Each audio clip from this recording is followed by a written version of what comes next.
Hi అండి, good evening to everyone. Rayalaseema స్టైల్లో గోంగూర చట్నీ ఎలా చేయాలో చూసేద్దాం. ఫస్ట్ పెనుము హీట్ ఎక్కిన తర్వాత కొద్దిగా శనగిత్తనాలు వేసి బాగా కలుపుకోవాలి.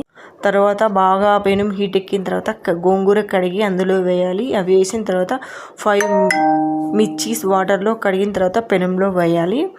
అవి ఒక్కసారి గరిటతో అలా కలపాలి. ఆ వాటర్ అన్నీ ఇంకిపోయిన తర్వాత ఒక్క డ్రాప్ ఆయిల్ వేసి వెల్లుల్లి అండ్ అక్కడ గోంగూర ప్లస్ గ్రీన్ చిల్లీస్ అన్నీ బాగా కలిపి ఆయిల్లో బాగా మిక్స్ అయ్యి బాగా రోస్ట్ అయ్యేలాగా కలపాలి. తర్వాత ఆడించుకునే ప్రాసెస్. ఫస్ట్ శనగిత్తనాలు బాగా వేయించి చల్లార్చినవి వేసుకోవాలి. తర్వాత కొద్దిగా మిరియాలు వేసి గ్రైండ్ చేసుకోవాలి.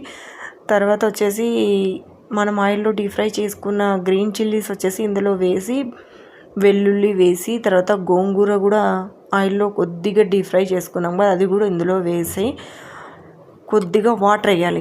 వాటర్ వేసి గ్రైండ్ చేసుకోవాలి. Rayalaseema style gongura chutney ready. Please like, share, subscribe.